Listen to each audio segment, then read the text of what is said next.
మన ప్రభువును రక్షకుడైన యేసుక్రీస్తు వారి పుణ్యనామంలో కుడిసిన మీ అందరికీ వందనాలు. నన్ను ఇక్కడికి ఆహ్వానించినటువంటి దైవజనులకు హృదయపూర్వకమైన వందనాలు తెలియజేస్తున్నాను. దానికి మీతో కలిసి ఒకరోజు దేవుని సన్నిధిలో ఉండడానికి వచ్చాను. నాకు అన్నయ్య చూసినప్పుడు చాలా సంతోషం అనిపిస్తుంది. బికాజ్ చాలా వినయం కలిగిన వ్యక్తి మీ పాస్టర్ గారు, చాలా వినయం కలిగిన వ్యక్తి, చాలా సింపుల్గా ఉన్న వ్యక్తి.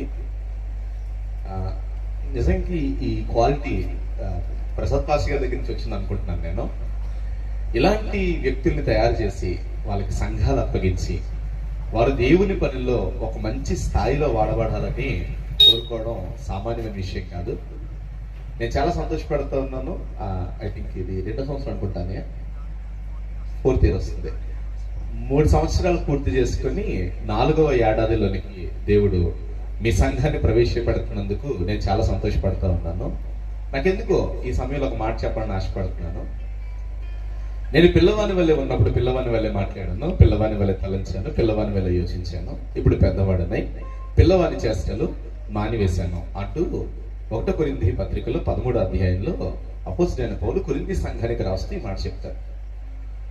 ఈ 3 ఏళ్లలో సంఘం ఖచ్చితంగా చిన్న వయసు నుండి ఒక ఉన్నతమైన స్థాయికి లేదా ఒక ఉన్నతమైన వయసుకి వచ్చారు అని నేను భావిస్తూ ఉన్నాను.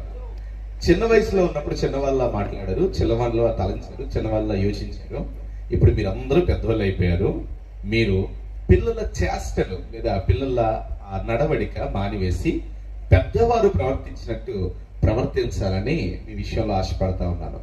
మీ సంఘంలో పాస్టర్ గారు ఎంత పరిచర్య చేసినప్పటికీ సంఘంలో ఉన్న విశ్వాసుల ప్రార్థన ఆ సంఘాన్ని నిలబెడుతుంది అని నమ్మే వ్యక్తుల్లో నేను మొదటివాడిని. నేను ఒక విషయాన్ని ఎప్పుడు ఆలోచిస్తూ ఉంటాను. సేవకుడు సేవకురాళ్ళు పొలాన్ని దున్నే వాళ్ళైతే దున్నబడే ఎద్దులు విశ్వాసులు. ఖచ్చితంగా మీరు మీ సంఘం కొరకు ప్రార్థన చేయాలి, ఉపవాసం ఉండాలి, మీ సంఘం కొరకు గోజాడాలి. మీ గ్రామంలో ఎంతమంది అయితే ప్రభుని ఎరగకుండా ఉన్నారో వారందరి కొరకు పేరు పేరున ప్రార్థించాలి. అన్నిటికన్నా ముఖ్యంగా వారి అనారోగ్యాలు, వారి ఆర్థికపరమైన ఇబ్బందుల మధ్య మీ ప్రార్థనా సహకారం ఖచ్చితంగా ఉండాలి. ఎందుకంటే ప్రార్థించే వాళ్ళు ఒక ప్రదేశంలో ఉంటే ఆ ప్రదేశం ఖచ్చితంగా దీవించబడుతుంది, ఆశీర్వదించబడుతుంది అని చెప్పడానికి ఏ మాత్రం అతిశయోక్తి లేదు. దేవుని పిల్లలుగా మనమందరం మంచి ప్రార్థనా జీవితాన్ని కలిగి ఉందాం. అన్నిటికన్నా ముఖ్యంగా ఈ ప్రదేశంలో మొదటి సంఘం అన్న దేవుడు మహాకృపను బట్టి ప్రారంభించడం జరిగింది. ఈ గ్రామం మొత్తానికి అందరికీ ల్యాండ్ మార్క్. ఎవరికన్నా ఏ కష్టం వచ్చినా, ఏ బాధ వచ్చినా, ఏ శ్రమ వచ్చినా, ఏ ఇబ్బంది వచ్చినా, ఎలాంటి అపవిత్రాత్మల చేత బాధపడుతున్నా వారు పరిగెత్తుకొని దేవుని సంఘానికి రావాలంటే ఖచ్చితంగా మనం ఏం చేయాలి? నార్మల్ గా ప్రేయర్ చేయకూడదు. బైబిల్లో మంచి మాట ఉంటుంది. యేసు ప్రభు వారి దగ్గరికి ఎట్లానే శిష్యులు వచ్చి ఒకసారి అడుగుతారు, ప్రభా నువ్వు అద్భుతాలు చేస్తావుగా, మేము కూడా చేద్దామని వెళ్ళాము కానీ మాకు కుదరలా, అది ఎలా జరుగుద్ది అని అడుగుతారు.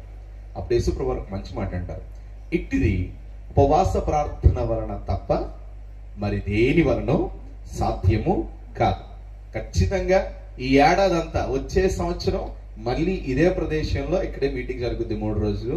ఆ 3 రోజులు మీటింగ్ జరిగేటప్పటికి దేవుని మహాకృప ఈ రోడ్ మొత్తం ఆ వెనకాతల వరకు జనాలు ఫుల్ గా నిండిపోయి దేవుని మహాకృపను బట్టి మీ సంఘస్థుల ద్వారా దేవుడు ఇంకా గొప్ప అద్భుత ఆశ్చర్య మహత్కార్యాలు జరిగించాలని మనసారా కోరుకుంటూ నా ఈ మాటలు ముగిస్తూ ఉన్నాను. Thank you so much.